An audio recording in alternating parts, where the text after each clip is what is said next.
everyone. Or I would rather say hello, ladies. I was hoping, and that's honest, I was hoping to see more men. Okay? So I'm looking around, counting only. How many men are there? 1, 2, 3, 4. So, now, you might be wondering why a man is moderating this, correct? Yeah, let me tell you why. Because there's an issue that's called women in supply chain.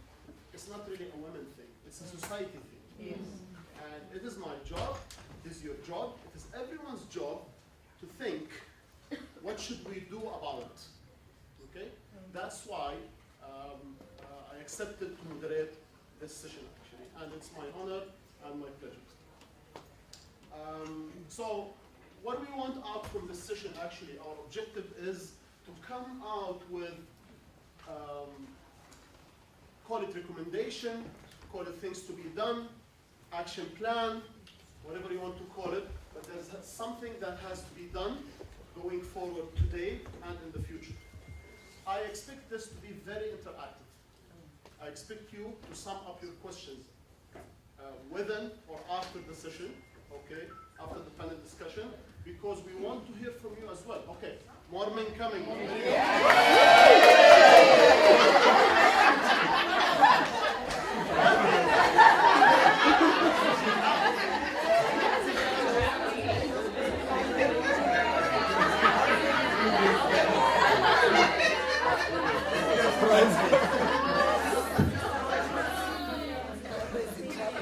These men are really sincere.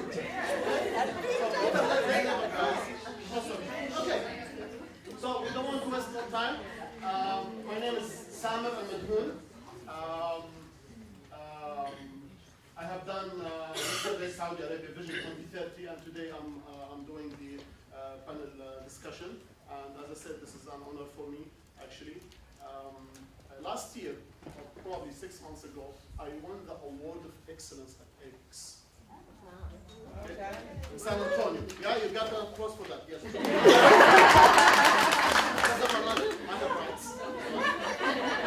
Actually, what is so interesting about the Award of Excellence is it is because of a project that we launched in Jordan. I come from the Middle East, from Jordan. I've lived my life in Saudi Arabia. And if you want to know, if you really want to know what is really gender inequality, you got to live in. Okay? I was raised in a country, and that's a culture actually, where I am more dominant on my family and my sisters, and where male are always more dominant than females. Okay?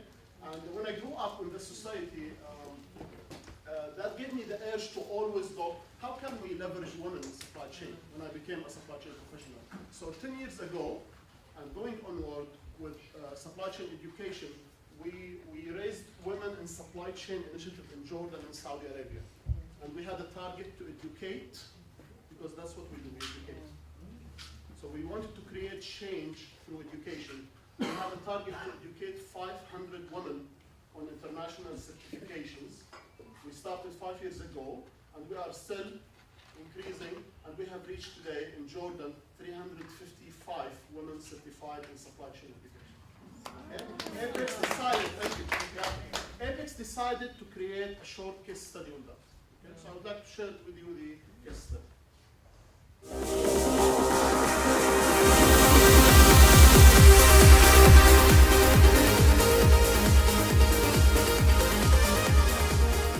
My name is Samer Al-Madhoun. I am the managing partner of Muhakat Institute and training programs director of Trax Consulting. I come from a technical background. I worked for 20 years in different positions in supply chain in Jordan and Saudi Arabia, and I have seen that in my eyes, I experienced that myself. We lack women and gender equity in the workforce today. We were thinking we want to empower that. In order to achieve that goal, we started to look into how are we going to leverage the females' performance in supply chain. So we started to put a plan of promoting that, celebrating that, sitting with women, understanding their educational needs, the education gap they have, and we took it from there by trying our best to set meetings with them.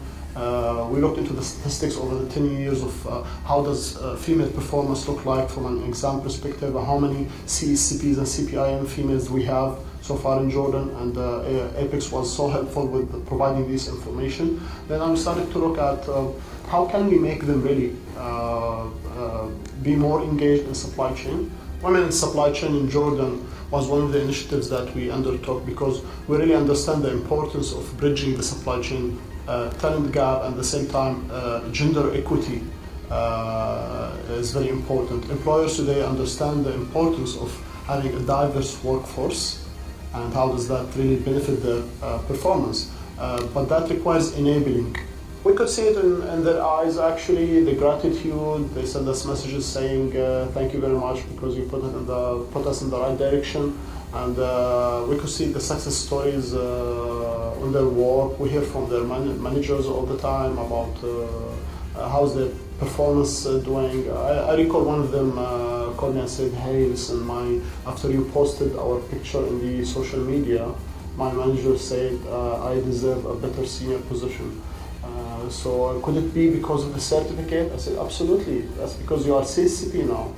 The ratio was used to be probably 10-1 when we started the campaign, or historically in the past 10 years. And now we talk about 5-5 in an average class, 5 females against 5 males in the same class, which is one sign that we are going in the right direction for the women in supply chain.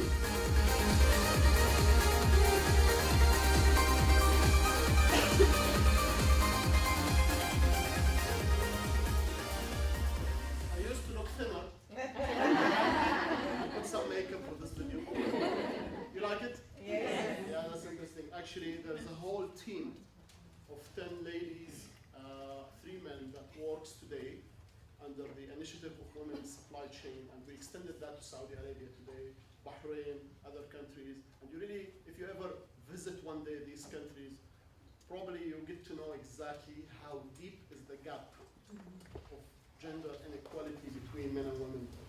Okay? So, glad to be here today. We have an esteemed panel members attending with us today. I'm going to introduce them later. They sit among you somewhere, okay? I don't know exactly somewhere. Let's see. Let's start with very high level thinking.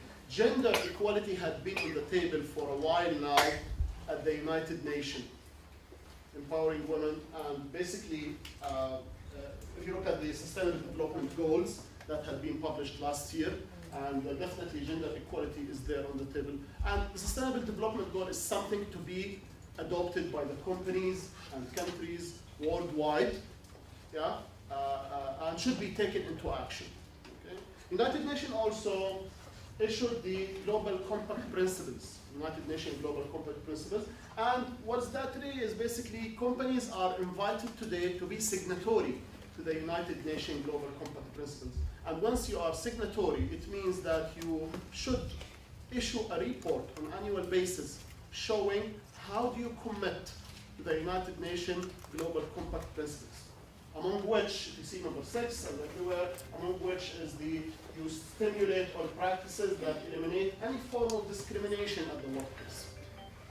Okay? So companies are invited today to report on their sustainability, and I have seen many companies, as being a board member at the United Nations Global Compact in Jordan, many companies today are adopting the United Nations Global Compact, issuing annual report, something that looks like that. Okay? Basically, in your report, you would say, when it comes to women equality, you would say how many women today works at your organization. What is the status of females working at your organization? How many of them are on senior positions, and so on. So this is something you disclose on your annual sustainability reports, actually. Okay? It will look something like that. How many females are in the workplace today versus male? How many are in the senior positions or officer positions? What is the age average, and so on, just to show that you have a plan for gender equality in your organization. This is one of the greatest gender equality wins this year, according to my standards and many standards, women are allowed to drive cars in Saudi Arabia. I know it would look like funny to you, I'm driving a car. Yeah, there are 5 million women that were not granted the right to drive cars in Saudi Arabia or get license. Can you believe this? Yeah, of course. That's the win, really. So women now are allowed to drive cars in Saudi Arabia, as you can see, and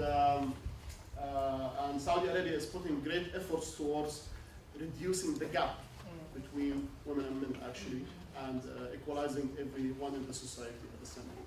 Okay. Last week, I was reading an article at Harvard Business Review that incidentally talks about the same topic. The article was called "What Most People Get Wrong About Men and Women," and it was like surveying hundreds and hundreds of scholars, professionals at workplace, asking them about 3 pillars in a workplace, which is basically self-confidence, negotiation skills, and risk-taking, and how men differ from women in the workplace when it comes to those 3 main pillars. Okay, this is the study itself at Harvard Business Review, and they came out with the conclusion that these are actually myths, having differences between men and women on those 3 pillars. Okay, so they asked this question and assumptions. Women are poor negotiators and they settle too easily. They come from a lose-win perspective of negotiation. Agree or disagree? Disagree. That's a myth, actually, according to study. Yeah, women lack confidence, thus they speak less at meetings.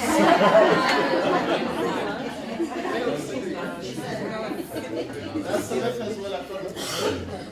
Women are less risk takers in business, too cautious to make high risk decisions. Agree or disagree? Disagree. That's the myth also. So that's interesting. It seems to me like these are myths in the business place, yeah? And according to them, I would assume gender equality at the workplace at least, right? Because they are myths. Then we looked into the statistics from different reports about salary and status of women in supply chain. We looked at APEX reports, CEPS reports, Gartner reports. I'm going to show you around some figures, but really you have, I'm going to skim very fast on that, but if you want, you can download these salary reports. They are available freely over the internet. Okay? So starting with APEX report was issued like a couple weeks ago, and the first figure that came out of that, the result of the survey showed that there is a pay gap between men and women in the supply chain field. Male respondents reported average salaries that are 15.8% higher than those reported by female respondents. Wow. That's interesting. Okay. The results of the survey show that there is a pay gap between men and women in the supply chain field. Male respondents, we did this, sorry. Men have higher reported salaries and hold more high-level positions than women. However, field tenure appears to be similar between the 2 groups. And if you look at the last figure, the more experience that you have in the job position, the gap grows bigger between both of them. Okay. Third, there is a significantly higher proportion of men in upper position levels, while most of women in the sample are in the staff associate level, which is very interesting as well. The number of women decreases the more you go up in the scale of the company business. Okay, the number of women in higher position decreases versus the number of men in the same position. Okay, which is odd because I thought these are myths, right? Mm-hmm. Negotiation, risk taking, and so on. So these are myths. Then we went to CEPS with Hay report to look at the figures, but because the APEX one were more American figures, we looked at European figures as well. We wanted to know if this is a global thing or American thing, or what is it really? So we looked into European figures. And if you see the color, the yellow color now is female, the blue color is male. Okay, average disparity at advanced professional level They say the most striking disparity remains at advanced professional level, where men earn an average 25 more than women in Europe and UK. Okay? See, figures. Then we went down to more figures. Average gender salary gap in public sector also, there's even in public sector, you see more gender disparity between them when it comes to figure 56 versus 72 as well. Then we looked into the bonuses. Even when it comes to bonuses, men earns 42%, as good as 42% of their salary as a bonus, while women in Europe earns 33% of their salary as bonus. And then 55% versus 43%, more men than women eligible to receive a bonus actually. Okay. Then we said, okay, probably this is only European and American. And we looked into Australia as well, and we find the same gap in Australia. Okay, as you see the figures, it increases for men rather than for women. Then we said, what about sub-Saharan Africa? Okay, we looked at the figure as well. What do you say? Men earn more than women at more senior levels, especially at advanced professional level, and where there's a pay gap of 26%. In comparison to last year, which is 25%, which is very interesting if you look at the figures as well. So it seems like a global thing. You agree? Yes. Yeah, it seems like a global thing. Okay. Then we looked further into Gartner 2018 Women's Supply Chain Research. Fascinating research. If you want to read that and download that. And same figures seems to look in the same direction. Respondents expected 30% of VPs to be women in 2023. Okay, that's like, and the question is 30% good enough in comparison to today? Today is actually 20%, something like that, plus or minus. Then we looked at more figures from there, and this is also interesting. The question was, does your supply chain organization have any targeted initiative to recruit, develop, retain, or advance women in supply chain? And looking at the figure, yes, this is the years, 2016, 17, and 18, 60% of them said yes, 27% of them said no, not currently, but we are considering 4%, and 10% who said no, we don't have any plans to do that in the future. Another figure from Gartner, does your supply chain organization have a stated objective to increase the number of women leaders in the supply chain field?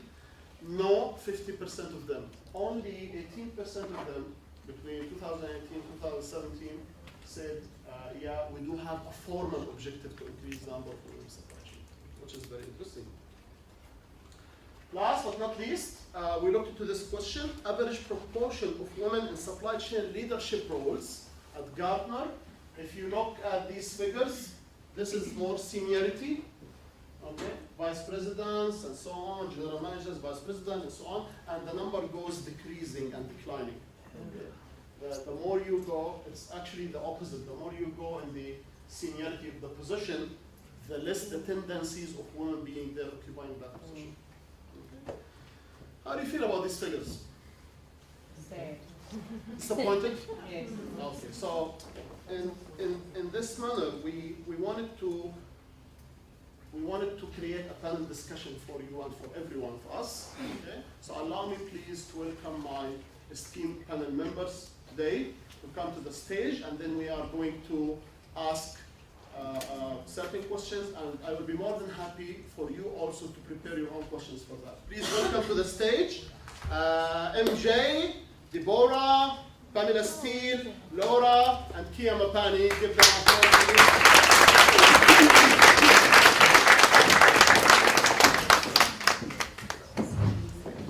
Ladies, thank you very much. I sincerely was looking for that since the last couple weeks, actually, when we set up the whole panel discussion. And how do you feel about the figures? Not surprised. Surprised? No, Not not surprised. surprised. Not Sadly. surprised. So, historically, it had been like that, given your experience. These Yes. figures historically have been like that. It is, and I think also you see that it's very slow progress. You see between 1 year and the next, it's 5%, so maybe I'll think about it. Okay. Very soon. Yeah, I might be thinking about it in the future. Well, what is also frustrating is, I mean, we know this as a problem globally, regardless of the sector. And if you think of supply chain being a backroom, what is often seen as a backroom activity, then you wonder, what will happen for supply chain itself to be recognized as a strategic function, but also that, they start raising the standards and treating everyone equally. So there's more work to be done on that as well. Very interesting. Okay, so let's start our panel discussion. A few questions. This one goes out to Pamela still. How important is gender equality to you, and what value does it bring to the workplace today? My understanding of equality, I would start with equity, Okay. which is a process of fairness.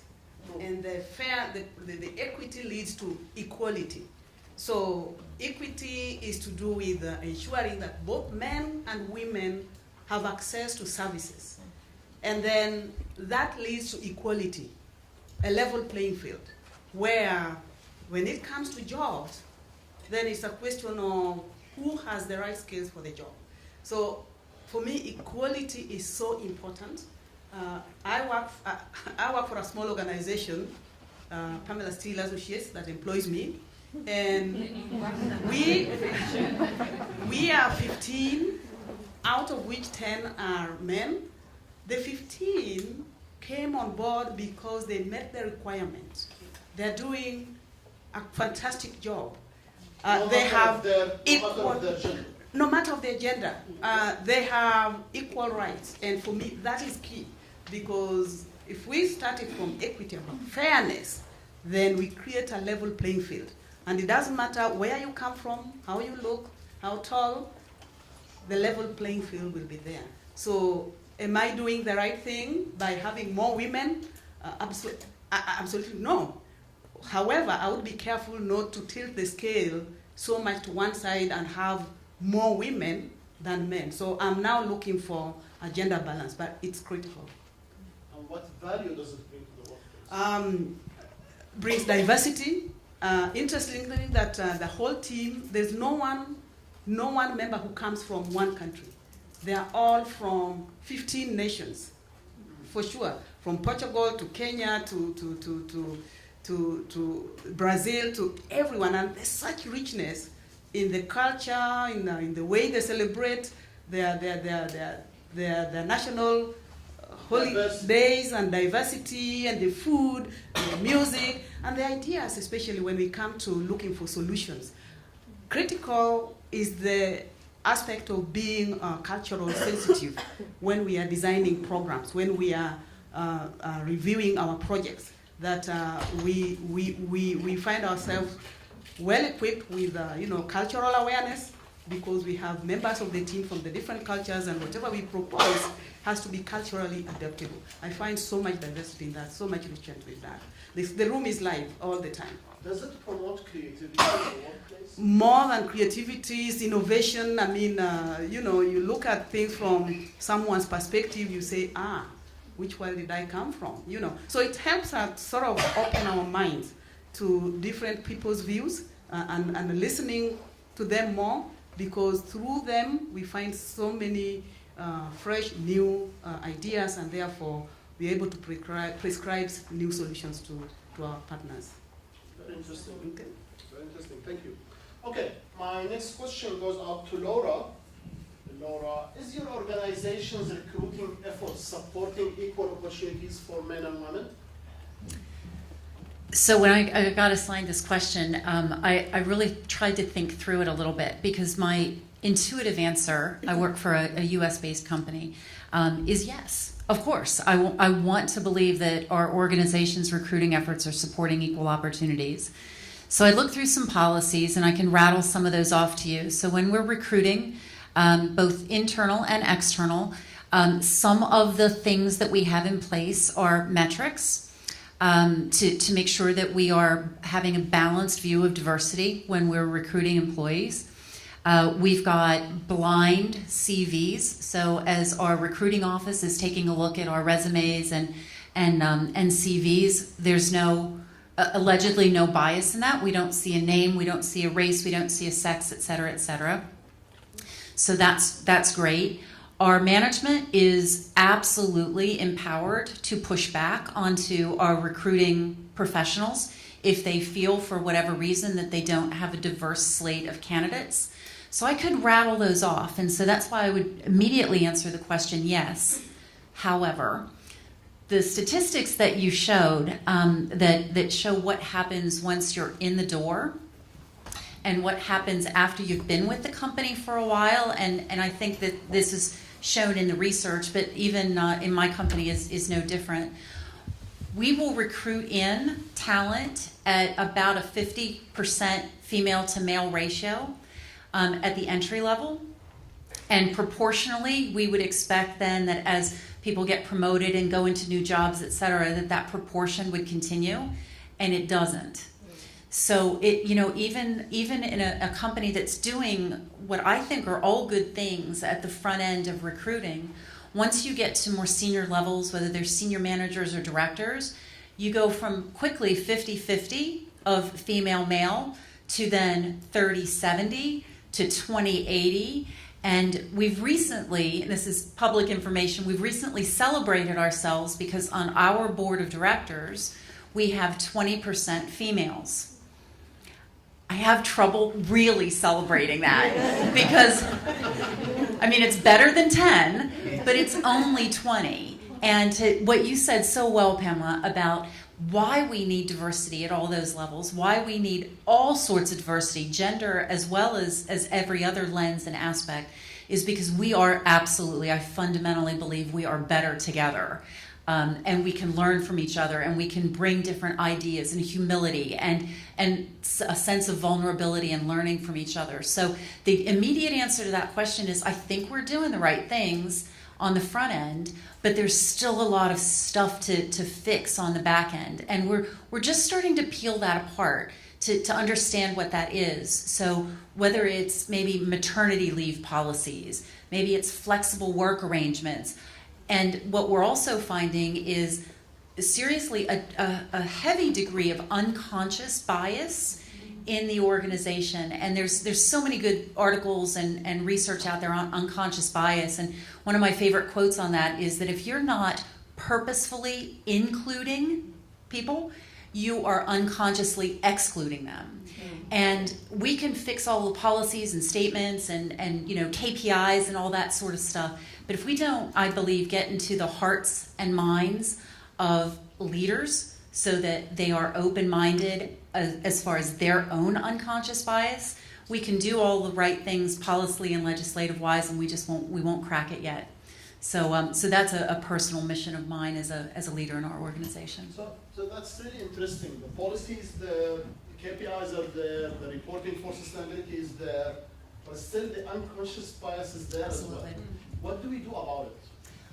I wish I knew. I wish I had an answer, and I'm happy to hear from all of you guys about it.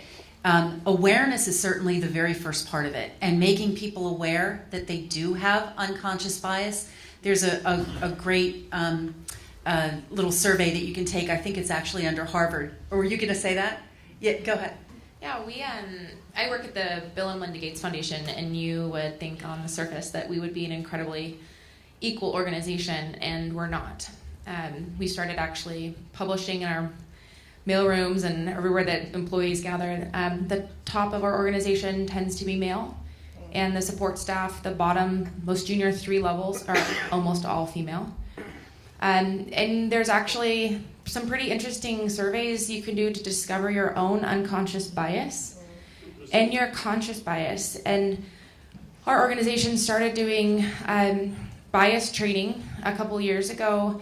It's slow progress, especially in development. For those of you in development, we move super slowly. But even having my male director get up and say, wow, I think I'm doing all the right things, but look, I have a bias that I believe women are in the home, and that's how I was raised, and he's probably about 60, and that's the time he was raised in. And so I think we can't change our experiences that we have, and we can't change immediately an unconscious or conscious bias we have, but even going through and saying, wow, my gosh, I have a bias. I have tons of biases. My gender bias goes the other way. Sorry, but that's how I was raised. So, but there's things that we need to all be aware of as we go through. What is it that causes this bias? I mean, what is it that men have that you ladies don't have that makes him in a higher position than you? What is it in his mind? Anatomy.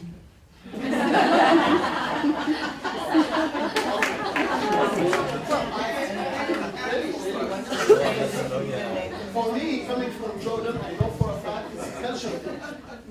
For me, it's a culture thing. But my culture is so different than anywhere else in the world. My culture is very male-dominant society by its nature since 1,500 years ago. Okay?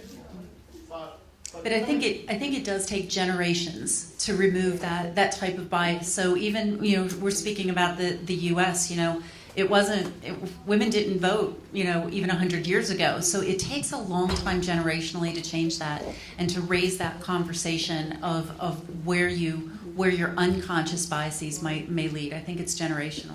And I think poverty also contributes to that. I mean, if you think of the African continent, to a poor mother who has limited resources and has to choose which child to take to school, they will prioritize the man. And before it was always the man, and now with gender affirmative, we are moving towards girl child, and then again neglecting the boy child. So it's all cultural. It's also poverty. Interesting. Okay. Moving forward, Marie, this question goes out to you. How would the ability to recruit, develop, retain, and advance great female leaders put companies at a competitive advantage today? So I think that's an excellent question, and I think it covers two things. One is about the competitive advantage, so it's about profitability. We all know, especially in supply chain, that when you're sitting in your meetings and you're saying, we have a gap to the plan, we need to reach the plan. So it's about money, and we can't keep in the business. We all won't have jobs if the business doesn't keep running. So that's one side of it. The other side of it, we touched a little bit on culture, but it's also about people and who your customer base is. So if I go back to competitive advantage, there's been some surveys done, and if you look at the CEOs in Africa, there's only 5% of female CEOs in Africa, just to move a little bit away from the US and the European data. And that's less than what you were showing there, that we're just under 10%. So that's one thing I just wanted to put out there. And I can see you nodding your head nicely. And then the other thing is that EY did a survey, and they said that if you have at least 30% of women in your upper leadership, then you can actually increase your net profits by 6%, up to 6% or more. So they did a survey about that. So it's interesting for business to have that. And McKinsey, they were also saying that if you are in the upper quartile of gender diversity, then you can actually make up to 15% more business. Okay? So I work for a company that has FMCG and a lot of women's products, and it always fascinated me that the marketing department were all men. I don't know if any of you guys have ever had a panty liner on, but I don't think you know what it is.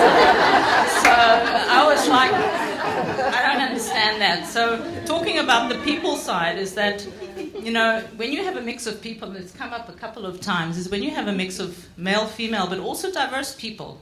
I believe, as Pam said, that you need to have the right person for the job. No woman wants to be an alibi number. You don't want to get the job, right? Anyone want to have the job because you're female? I don't think so. Okay, so the skills are also important. So as a woman, if you say, I'm not getting the job, look and say, okay, am I missing skills? If you've got the skills and you're still not getting the job, then that's a different story. And data shows that a woman takes 4 years longer to get to a senior position compared to a man. So why is that? So from the people side, I think they've proven as well, also the same company, EY and McKinsey, that when you have a mix of people at the upper levels, they also understand their customer base and they understand the people in their organization, because the organization isn't all men. And if you look at customer service, there's a lot of women in there. I've had people, males working in customer service, and I don't know why they don't want to stay.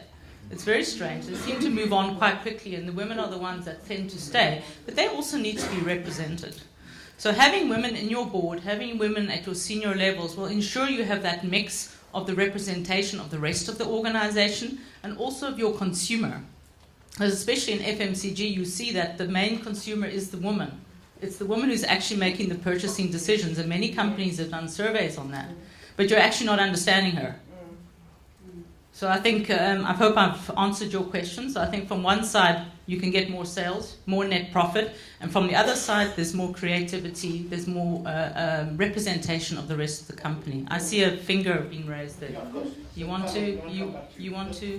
May I ask a question? Sure. So around the piece on skills, you obviously need to have the skills Yes. if you want to move up in the job.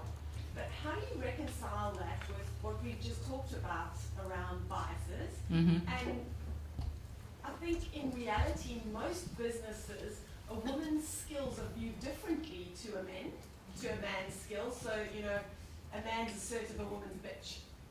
So how do you actually deal with that? Well, then I go back to what Laura was talking about. You know, you have to make your company aware of that unconscious bias. So why are you calling her a bitch when the guy is actually just being assertive? Why isn't she being called assertive? And the company I used to work for, they did something that I thought was really good. So they took all the jobs that they have in the whole business, and you could choose, anonymously, you could choose your current job or your future job, and it listed up all the skills that you needed. And you had to give yourself a score.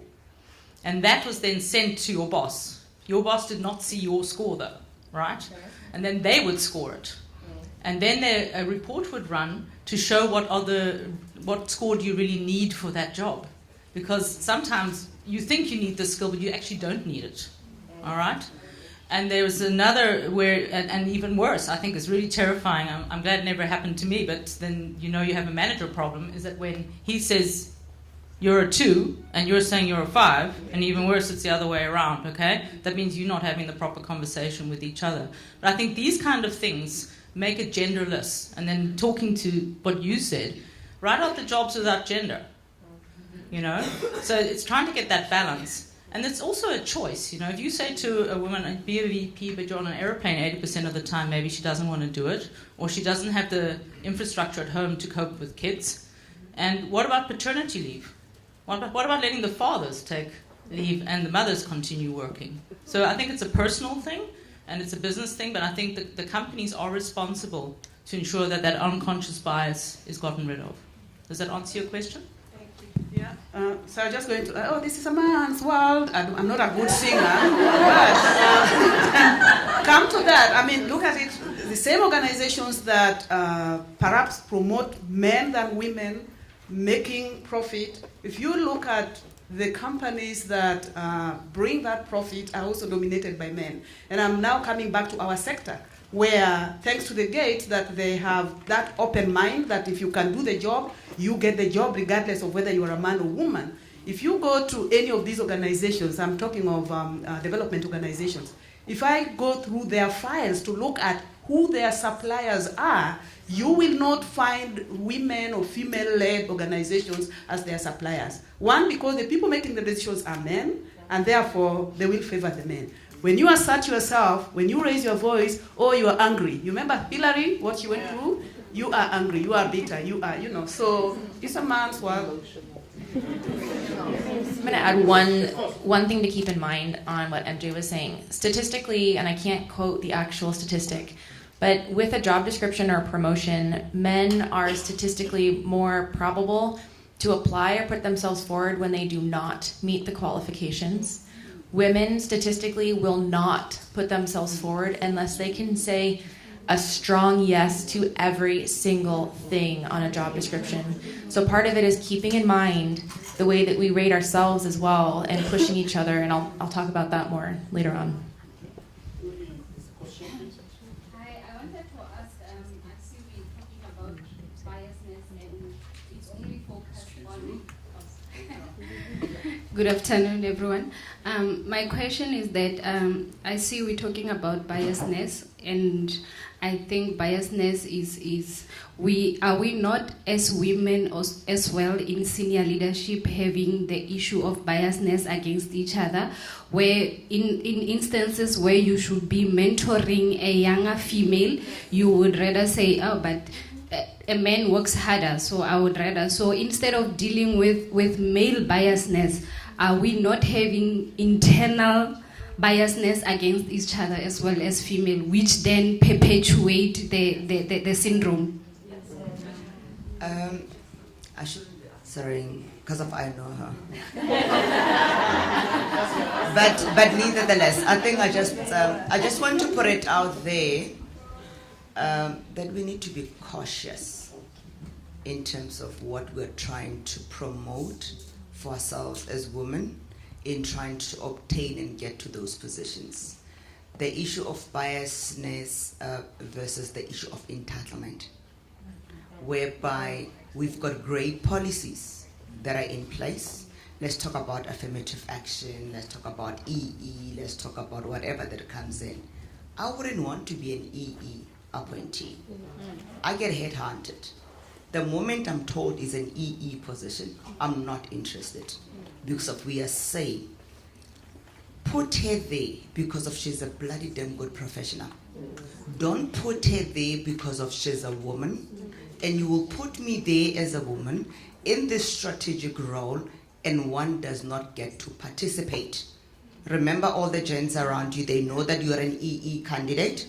So where does the biasness now come in? So we need to be very cautious in terms of the vehicles that we put in place in terms of trying to promote women. Don't they work against us in that whole process? Yeah, having said so, I think there's value in what you say that sometimes women, we are our own enemies. I've been in a situation where, a woman wanted to be the only leading senior woman in an organization, and if I poked my head that I want to also rise, then, you put me down, and I said, well, I'm out of here, because I had other places where I knew I could go and grow my career. So I agree with that, but we should be thinking more of mentoring. Again, it's not about affirmative action. Everyone would need mentoring, men, women, so that's something that we can offer to our all colleague women. Marie, just came to my mind, several friends of mine told me in several positions that they feel more comfortable reporting to a woman rather than to a man. How can we justify that? How could this be justified? I've heard that several times, that I feel more comfortable and I click more with my manager when she's a female more than being a male. Well, just to counter that, honestly, I felt more comfortable reporting to a man. I always, it's the opposite, so I think it's a personal thing. But I certainly enjoyed reporting to men. But I was very fortunate to have the kind of men that think like what we're all thinking. So you can't sort of point your finger and say, because he's a man, he's not going to be nice to me. There are many men out there that are skilled, are very good in people management, very good in behavioral management, who listen, who have maybe a little bit of female hormone somewhere, And there are women out there that it's the opposite. No, really. There's also women that are also very, try to act like the guy. Yeah, so it's an individual thing. My personal experience, I reported to a woman once, and I hated it. So I don't think you can genderize this, to be honest. I think it's about who's there, and it's chemistry. You need to click with your boss. I had a boss that when we both got the email at the same time, he was in the office next to me. He didn't even come talk to me because he knew I knew what he was thinking, and we just did it. So, and I mean, that's really the dream scenario. That I loved working for that person. But if you get someone that it doesn't go well with, what can you learn from that? And be brave to have that conversation. I think sometimes we sort of wait and we work hard and we make our dashboards look fantastic and we think, okay, that's enough. No, you have to say, excuse me, did you see that green there? Did you see it was orange last month when the other guy did it and now it's green and it's green? You must say so. We sort of sit back and go, it's green. They know. They don't know what you're thinking. And similarly, I used to mentor a number of women. I worked at Microsoft before this, and there would be these women, this one woman particularly, would be at the office until 9 at night, and then would be shocked that she didn't get promoted. And I would ask her, how do you think that you're here until 9? How do you think they know? They're not watching the security cameras and seeing what time you badge in and badge out. So yes, the dashboard looks nice, but no one knows you're putting in the extra effort unless you actually promote yourself, and you know what? Maybe you don't need to be here until 9 at night if you align on expectations. If you're there till 9 at night, there's something wrong with the process, maybe. Well, I'd agree with that.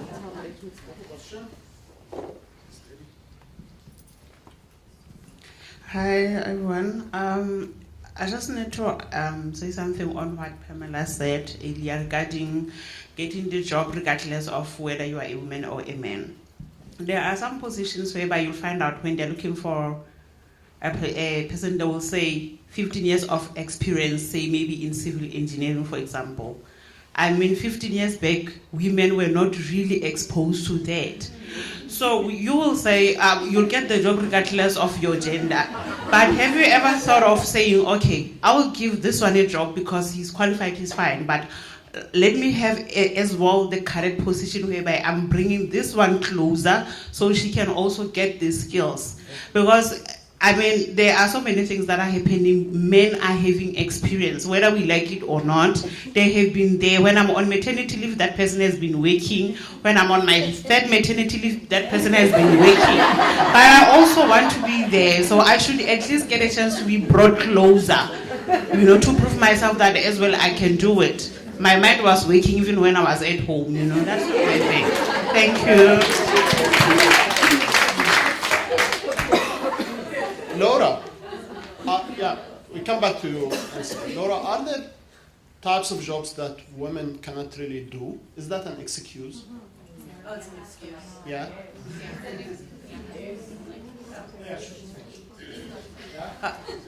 I think that's an excuse. I think that, and you can read the studies, Harvard Business Review. We all have the same brains. We all have the same aptitude, the same ability.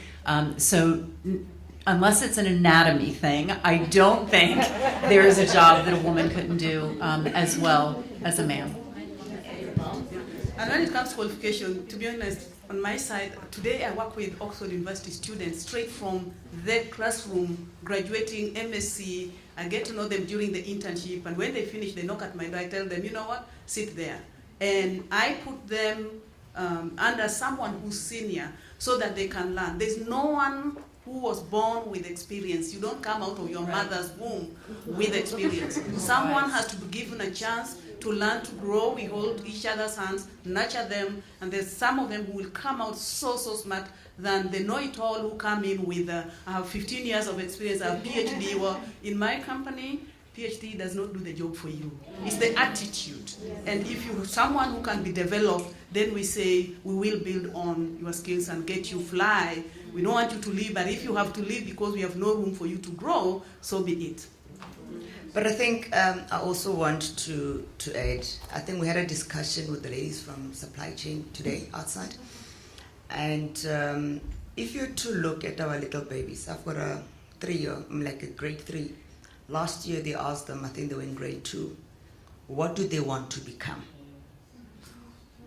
80% of that room was police, nurse, fireman, 1 or 2 engineer, and a teacher. The challenge is our kids do not know the professions that are out there. Or maybe as parents, we don't get to talk to our kids in terms of what we do. So therefore, we don't make supply chain glamorous. I mean, if you're in supply chain, they will think, okay, maybe more procurement. But let's talk about some of us who are in warehouses when you are doing production planning under a wagon. I mean, like the other day we were just talking that when I started my internship in this organization, I lived for 3 months under a wagon. So show me a woman who would have lived 3 months under a wagon. And guess what? We did not have female toilets. Because I was the first female at this depot in Capital Park, studying the split pin process of the B-bogies, So do we talk to our kids? Do we make supply chain sexy? Do we make it attractive? As our girls are growing up, they want to do something glamorous. I want to be a Beyonce. I want to do modeling. Suddenly now they want to do modeling, they want to be into rap jobs. When do they get to wake up they want to be in supply chain? By that time, they're already at university. It's too late for supply chain. So I'm taking that task back to you as parents, mothers and fathers, not just mothers. mothers and fathers, what are we communicating to our kids so that they know what we are actually doing in our jobs, so that they can have that interest to say, it's a path I want to follow? It's a good point. I'm guilty. I'm a mother of a 30-year-old. I never told them what my supply chain work entails, but they knew every time I left them that mom has gone to do logistics. That said, I think your point makes sense, although I know there's very little we can do at a family level. However, it's time that primary schools started teaching about logistics, supply chain that makes food, gets food to their table. And then by the time they get to secondary, they are considering it as a career option. When they go to the university, it's something that they know is a profession that they'll come out with and, form their livelihood. Okay. Thank you. Question, please. Please pass. Hi there, sorry. Just on the teaching your children about supply chain, every trip to the grocery store, which I still do at Bricks and Mortar, is this is how this stuff gets here because mom somewhere made a forecast and said somebody needed it. So 2 children, supply chain is every day. So I love that. Just on retention, global businesses, so completely most globally. How do our policies actually prevent us from bringing in more talent and developing the progress of women due to this internal policy of internal versus external? So how are our own policies being barriers to us pushing our ladies to go higher up the chain versus swapping them out with an expat or ship you overseas for your experience, bring you back home later, and forget about the guys and swimming around in the pool going, hey, no, you're not quite there yet, just wait your turn. Internal policy rather than unfairness, yeah?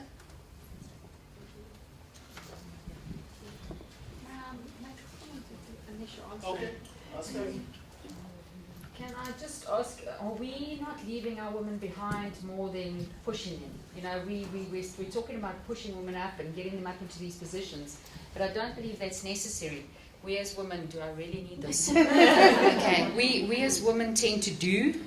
So we're so busy getting on with the job and making sure that things are done that we're not taking people with us. We're not going up the ladder ourselves.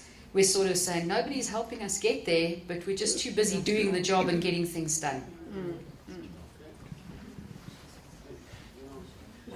And that's very true, and that goes back to women's place in the society, especially after work. Where do we go to after work? We go home to prepare food for the family. Men go out to socialize. That's where they network and get to know about job opportunities. There's much more that we should be doing in the marketplace to be able to share opportunities. It's not about handing over the job, but getting to know that there's a job that fits your skill set is important. And then taking the step to apply for it and preparing for the interview and going to tell them that they are wasting time, you are the person for the job. I would like to share a story, then Deborah, I'm going to ask you this question out of context actually. I had a dear friend of mine, I consider him like my brother, who wanted to get married. And the thing that happens in the Middle East, in my country, you can recommend a good friend of you to another good friend of you so they will get married. So I told him, this girl is amazing, you get to know her. Okay, go on a blind date. So they went in a blind date and he came back and said, no way, man. No way. She's too successful in her life. She drives Mercedes, she's an engineer, she's senior, and probably her salary is higher than mine. Then this brought a question to my mind. Does men really feel insecure towards successful women? Yes.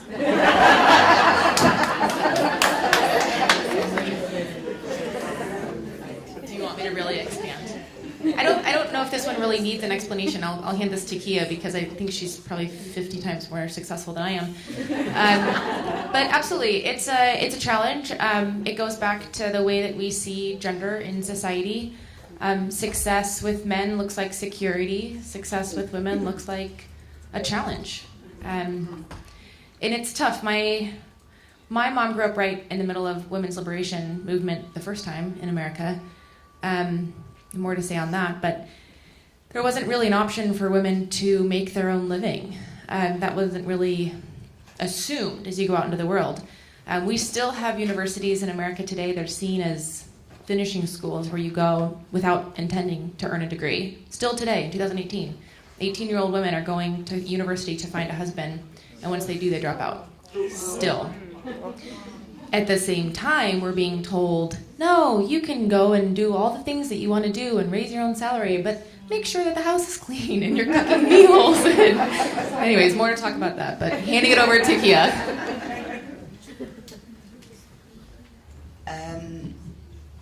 Not just in the dating space, even in the workplace, men are threatened by powerful women that they are seeing within the ranks that now have a potential to be above the rank to where they are. So they are bound to suppress them in order for them not to come out. So I just wanted to just come back to say that, is it a dating thing or not? But I'm also going to go back within us as ladies. It's also going back to, it's a personal thing.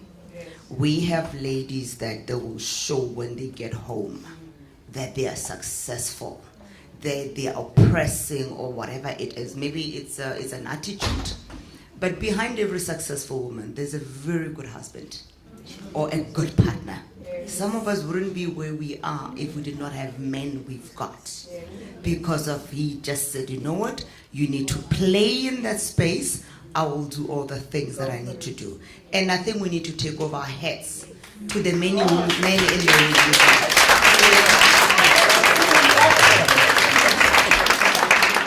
They're so excited to see the men in the room. I said, where are men? Yeah, I think it's also up to us as women that are in those senior leadership positions to understand the diversity also from their side. I mean, if you're going to go and treat them like, okay, I want you to be suppressed, then I wouldn't like it either. So I think you have to put yourself in the other person's shoes, learn a little bit about them, and then just change the way you manage them, and let them feel part of the story and part of the success. I think male or female, if they are suppressed and they don't feel like they've been able to contribute and you don't have them on board, it's not going to work. So it's really about training yourself as well to say, okay, he's more like this, she's more like that. And you can even do an assessment of the team and get who has the different colored hats on, huh? My favorite's always the one with the black hat, because they're always negative. That the ones that make it, then we get good ideas, right? So let's make sure that we keep that under control as well. And then it's a one-to-one. A friend of mine came to me and says, this guy and I, we are always fighting. It's always a problem. And it's in a meeting with lots of people, and they're attacking each other. So I said, well, take him into a room on his own and tell him, why are we doing this? Let's get more productive. And after that, they were the greatest of friends. It's just a misunderstanding. So, sometimes we put a lot of weight on the scale when it could just be a quick conversation. I just wanted to add something. So we were joking a little bit about how few men are in the room. My opinion is that if we are going to change the balance, that we need men to be part of this conversation much more intentionally. And when we started, at least at my company, when we started to talk much more openly about unconscious bias, took the implicit bias testing, et cetera, we had many men, very vulnerable, that came to us who were leading the sessions and said, I just don't know what to do. So what should I do? What should I change? And we found that there was, while the intentions were there, that some of the guys just didn't actually know what to do. We found, I'm not going to make a public plug for all of this, but we found Catalyst as an organization gave very good tips, tricks, training, all that sort of stuff for men advocating for real change. And we found that there was a lot of education that was available and still very much needed, because all of the good intentions, some of the folks just didn't know how to put them into action. And there was some real good academic learning that we had to really put in place to just raise the discourse and raise the discussion. Thank you. Pam, this goes out to you. How do you feel about the figure? We've seen how the figure goes. The more senior the position, the less the woman that occupies it. How do you really feel about these figures? I feel angry. I feel angry. I work in the health and humanitarian sector. In my days of working in the front line of logistics, I came across women whose needs were not met simply because of lack of women in the front line. And therefore, one, lack of women in the practice has a huge negative impact to people affected by natural or human-made disasters who would be needing help when they are in that situation. It's so difficult for a woman who has lost so much, including life of a loved one, livelihood, to find themselves in front of a male logistician who does not understand her needs. Some of them may be intimate needs, and communicate to them their needs. I mean, it's one, wrong. Secondly, sometimes there are barriers like religious barriers. And to not have women in supply chain, particularly in humanitarian logistics, enough in the front line is such a great challenge. But when you come to the overall sector and in terms of levels of, where they fit in the leadership ladder, you will not find women in the field. If you do, you find them as administrators, not at the level that they should be to make decisions that affect women. Despite the urge that they are needed. Despite the urge that they are needed, So there's a huge problem there. And then, oftentimes when I would be in the field, you will not find the women even in the logistics clusters at the coordination level. They will be at that lower level. So we don't have them there. Now, when they come in, we made so much advocacy to bring more women in. And when they would come in, they would not have the opportunity to grow. I was very struck by your presentation that you've educated almost 355. We go to the campaign of bringing more women in so that we can get them to grow and get to the level of decision making. The challenge with that is that we had more women take supply chain courses, but there was no room for them to come in. And then the glass ceiling, So it's a problem. The issues affecting us today are so huge, require diverse approach, You need more women at the decision-making table, and including those women who are being decided for, sitting around the table to decide on their needs, not the men making those decisions. And so they need to be people who are of authority level, at the authority level, and we need women who can help them decide on their needs better or anticipate their needs. And so that's a problem. We don't have them. Today, in the whole sector of development of public health supply chain, I can say today that it's in one country and in one state of Kaduna, Nigeria, that we have a woman, and a Muslim woman, sitting at the higher executive level, leading a supply chain transformation. And she's doing that because of her leadership skills. There's no country today where you can find the woman at that level. Perhaps recently it was Gloria Chukwuma in Nigeria, who was sitting next to the minister and able to influence the minister.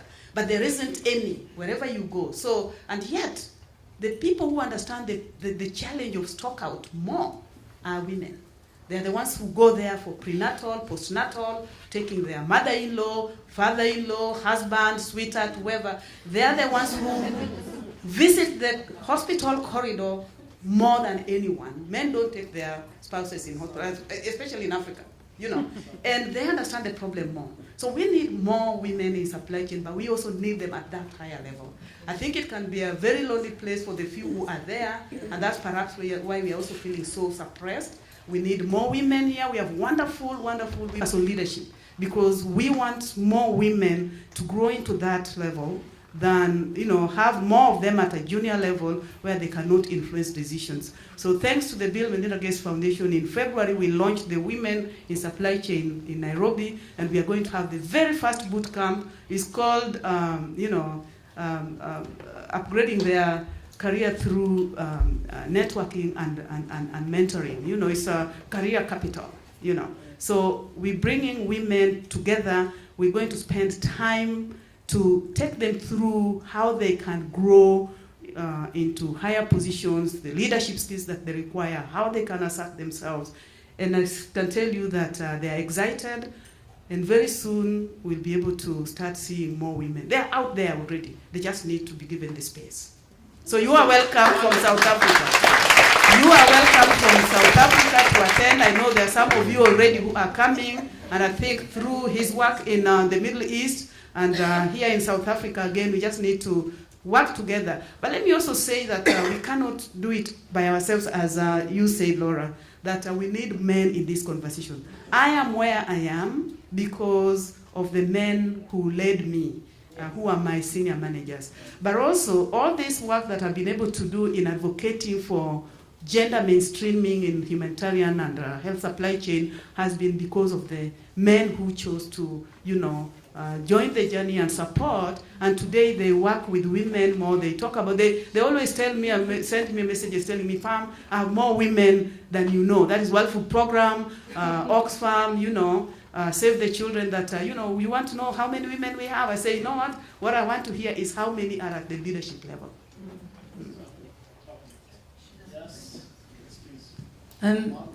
My question would be, I don't know if it's a question or frustrations. 15 years into my career, and I feel like I'm a bit in Groundhog Day. So right back at the beginning, I was sat in these sessions in the UK at the time, but about sort of female diversity, and it was the same discussion. So and at the time it was a little bit based more on how do we get the catchment pool right, and I think at that time people thought, well, let's get women into the careers and then we'll see it filter up through the leadership. Because at that time we were looking at exactly the same sort of figures of, just a handful of women in the leadership positions, and at that time it was like, no, but now we're cracking it. We've got 50% of the intake is female, and so once we see those going up, then that's the start of the change, and it really hasn't happened over the 15 years. So I guess my question is what really, now I sound like a supply chain professional, what is the root cause of women not breaking up into those leadership ranks? I've read a lot, I've got a lot of personal opinion. I think unconscious bias is a big part of it. I think that's a newer thing that we're talking about now, and I think it's a huge part of it. But it's like, where does it go? Because it's been, from my experience, a 15-year-old sort of status quo. And I think maternity comes into it. These forums where it's women-dominated with a handful of men. 15 years ago it was the same. We had a women's forum and we selected a few special men to come and join us, and we thought they were going to be the propagators of change with us, and it's not quite happened. So it's like, what is actually going to be the breakthrough to change it? It's interesting. We say what we measure, we treasure. And I think we actually haven't been measuring enough to understand root cause. I think the fact that we're even needing to look at these, and some of you are surprised at the numbers, even at the output, I think shows that we have a long ways to go. The foundation has spent the last 15 years studying women's role in community and societies and in economic growth. And the evidence is very clear that when women have the power, the spending power, communities grow. And when men have the spending power, they don't. Fascinating and disappointing. And so just recently, a few months ago, we've actually launched a gender equality strategy. The way the foundation is set up is they have 28 strategies to ending extreme poverty. And so now a new strategy is gender equality. And in there, they've launched their take at an engagement model, an empowerment model is what they call it, which is out online. And it's really quite interesting, actually. There's sort of 3 areas to it. Do women have the power to, as in, are they even in an environment where they can make a choice? Do they have the power within, the self-confidence, the understanding, the self-esteem, these are things I need to do, and then do they have the power with, as in a community to stand with them, which is where a lot of our male allies come into play. So it's not a very good answer, but I do think that we haven't been putting in the right measurement mechanisms to even understand. But I think recently, and I will say, thanks to Hollywood, we're seeing a massive sharing of unequal payment terms. Recently, BBC, I think an anchor just said that he's taking a pay cut because he makes so much more money than his female colleagues. And so as this is becoming more and more open, we see male actors either refusing to come or taking a pay cut to be in solidarity, which is the power with piece. And I think it's too bad that it's still a surprise that there's such a gap, but I'm always a little too optimistic probably, but I'm optimistic to see those conversations and to see men being brave enough to say, nope, this isn't right, and we actually do need to take some sort of action. I'm not even satisfied with my answer, but I think it's something. Yeah, so I have to agree with you. I've also been at those kind of WLI, women's leadership, and you say, oh, we're hearing the same, and I think the sad fact is, it's, you know, getting women to the top is like supply chain. You have to expose the data, and you have to put it out there. And companies I work for, they actually put it in the goals and objectives of the managers and directors. And if they don't reach that quota, which is sad because in the Nordic countries they have a quota, they say you have to have so many women on the board, then that actually impacts their bonus. So even as I'm saying this, I feel a bit sad about it because it means if you're not going to get any money if you don't look after the women, which is actually ridiculous. But those are the type of things that are changing. I think also companies also need to look at themselves. Obviously the women and men have to skill themselves up. They have to be upskilled. They have to make sure they can do the job. But companies also need to create the environment for that. Unfortunately or fortunately, men can't carry the babies, for example. They don't give birth to babies. But why can't they look after them as well? You know, so it's also a choice of having that conversation with your husband or your partner and saying, can we share the load? I remember my brother wanted to study MBA, and I always thought he was quite a modern guy until he took off a year, and his wife paid for the household, and he got this really weird look on his face, and I went, so what's the problem? And he said, I'm not the only one. I said, so what's the problem? And I asked him that 3 times, and eventually he said, there's no problem. But yeah, it's a long conversation. I think it's going too slow. I mentioned that earlier. If you see the stats there, it's actually it's enough to cry over. But again, I think it has to be measured. People have to have goals and objectives. They have to get their bonuses attached to it. And then it has to show through the stats that I mentioned earlier that it brings a benefit. At the end of the day, we want the business to survive. Otherwise, none of us are going to have a job, whether it's male or female. Okay, Kia. This question goes out to you. What qualities do women need to excel in a supply chain career today? Are there, do we need to compensate women, or women has to earn it, actually? So what qualities should be there to excel in a supply chain career for women? Deborah begged me earlier not to be controversial.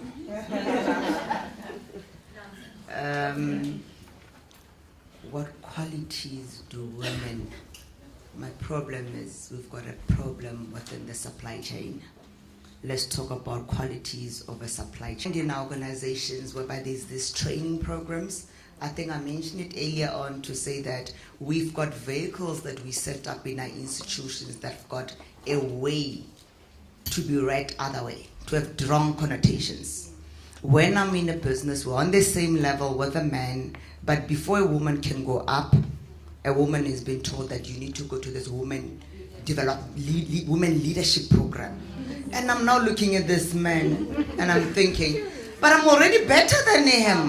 But he does not need to go to a women development program. So let us be very careful about these. And he will get promoted 2-3 levels without having to be subjected to a further training. And yet when it's a woman, I must be subjected to a further training. That has to stop. So let's go back to the qualities. Yes, we are cognizant that the supply chain requires individuals to change, adapt quickly. It's an ever-changing environment. So we need individuals that will be able to be flexible, that will be agile, that will also be able to communicate in a level that individuals within the organization can comprehend what they're saying. And it's not a woman thing, it's a supply chain thing, where we as supply chain professionals, we find ourselves being stuck in this technical jargon to the level that no one even understands what you are actually trying to say. So those are the types of qualities that I'm actually looking into. I hope if it answers. So communication skills is required for all individuals in the postal supply chain. I look at the trends that we see at SAPEX, for example, in the last 2 days, tomorrow and today, and I think, yeah, there has to be qualities, understanding new trends in the world. What is really a blockchain, for example? One has to understand that. the analytical skills. Everyone should have the ability to analyze information and so on. And these qualities are required today for women to compete. Do you agree? No, I don't agree. I mean, if it is a supply chain function, there are technical skills that are required for each function. If there is interpersonal skills that are required, it's for everyone. You only need to know which one do I have to choose. And of course, people will be stronger in different areas. Women are known to be good problem solvers, good negotiators, good planners, and organized. It doesn't mean that a man cannot learn and be better than a woman in that. So there is no qualities, qualification, or whatever that is for women and for men. If I need a supply chain job to be done, I need you, whether you're a man or woman. Simple. Do I have an unconscious bias? Everybody has unconscious bias. The only plug I'll put in is happily in the SCORE model, there is an entire section called people. And it's filled with the qualities you need to do different jobs in supply chain. It doesn't say male and female. People skills. And I imagine it never will. Yes. Hi again. I have two questions that I want to ask. I want to take gear back to what she said earlier about the stigma about EE appointments and the connotation that goes with women being in leadership because you are a EE appointment. I want to ask you then, how do we then deal and counter that stigma? Because it's real, it's out there. So are we now supposed to be afraid to get promotions because everybody will deem you as a EE appointment or whatever it is? And my other question is that then in most leadership situation, females find themselves in a backlash against their male counterparts. You find that you get humiliated, you get sexually harassed, and those goes with you being the one female amongst 10 males in a boardroom. You are not listened to. So how do we also go back and train ourselves as women to deal with those backlashes, and how are we going to overcome those backlashes? Yeah, the statement is pregnant. Yeah, it's loaded. Don't get me wrong, I'm not trying to disapprove of the vehicles that we set up, of programs. Yes, that's legislation. But once we get there as women, once you are appointed, how hard are we fighting to stay there and remain relevant? Because of most of us, we get opportuned to either land into those positions and then we don't contribute positively in order for us to change and break the barriers. There are no rules that have been written. As women, we need to know that we can make our own rules once you get there. What do they say? Bullshit can get you there, but it won't keep you there. So these might get us there, then let us keep ourselves there. And that is only within ourselves for you to do your own self-empowerment, self-coaching, developing your own sisterhood. Our issues that we don't develop our own sisterhoods that support one another. Once you think you have arrived, it's only for yourself to be better than the rest. But if we were to unite, knowing that we are a network of women that have got one another's backs, that's what the gentlemen do. If there's an error in a presentation, they will not make him aware that there is an error. But we as ladies have got the tendency that everyone else must see that, Gia made an error. Did you see that? Sorry, that is so wrong. So what is it that we are doing to have one another's backs? I don't know if that help you from that EE perspective. And then I'm also going to attend then the second question around from a harassment perspective, what do you do when you find yourself in a room full of men? And I'm also going to turn it into us. I'm not saying that we must dress down. I'm not saying you should not be comfortable in terms of how you dress, but we are finding a lot of ladies actually using the lengths of the dresses as a barometer in terms of the height that they're going to get in the organization. And as a woman, for me, that is a bit appalling, because of now I'm sitting there, I think, Pamela and I said it earlier, and I said, Pamela, the problem with me and you is that we are the ugly ones to get up. I just said that to Pamela. But this goes back to then to the very same men that were asking their support. Take us as credible people. Take us as credible professionals. Do not hire us based on the length of the skirt, because there will not be those connotations that once I'm in a boardroom, I must always be fearful whether my cleavage is showing or not. I still need to be comfortable in my skin. But let's also not provoke it. It's not all bad apples. We know that there is a couple of apples that got up there because of the prints of the bums on certain seats. That we know quite well.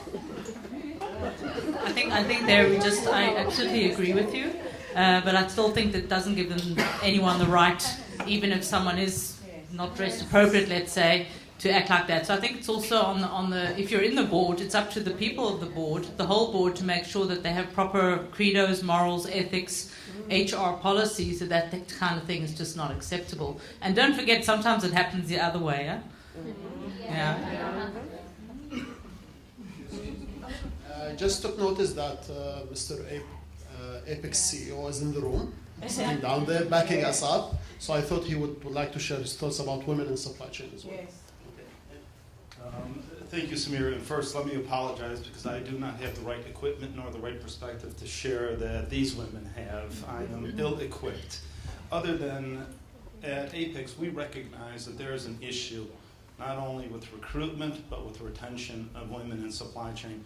The past 2 years, we've done studies with the Manufacturing Institute and Deloitte relative to recruiting and retaining women in supply chain, and the data that was shared with you was through our salary survey that we just published as well, recognizing the challenges that we have in terms of pay equity.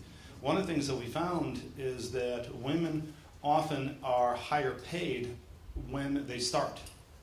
But the longer they stay in the supply chain community, the greater the income disparity between men and women. 16%. Yeah, exactly right. So companies are doing a good job in recruiting, but the challenge is how are we maintaining and how are we retaining and advancing the talent that we have in supply chain. And we can extend the conversation to greater diversity and inclusion beyond just gender diversity in the discussion, because we do have a problem with diversity and inclusion across the board for all demographic issues. This is not just a women issue in supply chain. The demographics are screaming at us that we have a disparity, but more importantly, we have a talent pool that we're not taking advantage of. And that's part of the challenge that we've got collectively. One of the things that we'd like to see is more mentors. And a little bit was discussed today. Oftentimes, women are harder on other women in their organization in terms of recruiting and promoting other women in their organizations. But this is, from our perspective and the data that we have, the information that was shared from the women is dead on. It is a collective responsibility between the organizations, the individuals, and the employees to make it a welcoming and receptive workplace for all individuals, not just men, not just women, not just individuals with diversity. We've got to do collectively a much better job in enabling individuals to recognize the opportunity that they have through supply chain to make a difference. And collectively, this is a journey. This is not a destination. Every year we've got to continue to pound this nail until we don't see the kinds of challenges in this market that we do right now. Thanks. Yeah.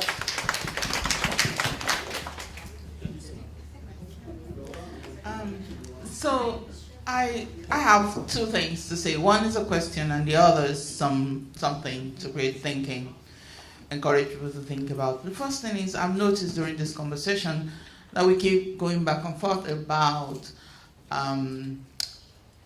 the unconscious bias thing. And I wonder whether we've actually tried to do something about it, because it does come from our homes. And very often, it's the women who raise the kids. Very often, not always. So what do we do? Are we doing anything to make sure that when people leave our home, they see this thing, we're different, obviously, but that they recognize that we can do the same kinds of work. Although one group needs some help, because we do have to have babies. We do. Yes. Okay. That's the unconscious bias. Yeah. I mean, just for the survival of this humanity, we do have to have kids. So how do we get the help that we need to continue our careers when we do need to take those breaks? Go away, have kids, raise them, take them to the hospital, take them to soccer, take them to whatever we need to do. How do our workplaces make up for that? So those are my two questions. Laura? Yes, sorry, I wish I had an immediate answer and because I would win a prize or something like that. At least in my opinion, awareness is the first big thing. We asked our folks at work to take in implicit bias testing. You do it online, a couple fingers, and it's timed. And I'm a raging feminist. I walk around with my soapbox all the time, and I was stunned by my own results because we all have the unconscious bias. I think separating, though, what you said about women, we're the ones that are leaving work and we have to have kids. That shouldn't limit our careers, though. And our organizations and our mentors and the folks that are around us and advocating for ourselves, because of that very necessary time off, as you said, that should just not be career limiting. And we need to rage against policies that make that career limiting, whether they're conscious or unconscious. So, Thank you. 2 minutes to go. Yeah. A fun fact for us to end. Okay. You might have a really clever closing, but a really interesting fun fact I learned when trying to be prepared for today. Half of the wealth of the foundation comes from Warren Buffett, and he talks consistently about the birth lottery, not just being born as a man, but a white man living in America, and the privileges that he's been afforded. He watched his sisters go through the husband hunt instead of a job hunt, et cetera, et cetera, et cetera. So that's one thing to keep in mind. And he says he's always just flabbergasted that we're missing out half of the earning potential in an economy. So the fun fact to end on, especially in South Africa's minus 2.2% growth, if women were able to contribute to the global economy in the same way that men, globally, we would experience an additional $28 trillion by 2025. Wow. That's major. That's not major. a long time. That's major. And we could use some economic boosts, I think. Yeah. Okay. And to tag on to Deborah's closing, there are women out there in business, small and medium. How do they access the trade lanes? And how do we take our supply chain knowledge to those banana traders, fishmongers, to know how to package, to negotiate better prices, to form some cooperative of transport for women to take their wares to the market and get them to access the value chain and remove the middlemen and bring the middle women into the... Last question to close for all of you ladies. What needs to be done going forward?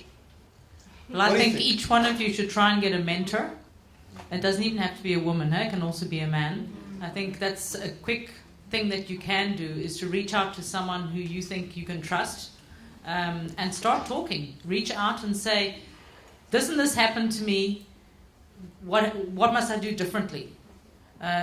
Because a lot of people say, well, must be, okay, the company has to change their policies. We have to start with the unconscious bias, and that we're 10 years later and we're still in the same position. So I think really women need to reach out and say, I need a mentor, I need someone to talk to get advice from, whether it be male or female, and do it. Just go to your man and say, I want a mentor, I want a coach. You have to demand it. Or as women should say, I will mentor. Yeah. Okay. I think this is how I was going to add to hers to say, as you're stretching your hand up, someone mentoring you, can you pull the other hand? And make sure that you're pulling them ahead, because of if we ourselves that needs to see the stats change, do not go an extra mile in nurturing, in coaching our young ones. it will not happen. Make it a conscious decision all the time. And coaching does not have to be sophisticated. It's an issue of knowledge impartment as well. Let us not be selfish. If we really want to grow ourselves within the profession, we cannot be selfish. We need selfless leadership in order for us to prosper. Laura, closing? Oh, that was perfect. I actually don't think I want to add anything. That was Actually, ladies and gentlemen, thank you very much for your time.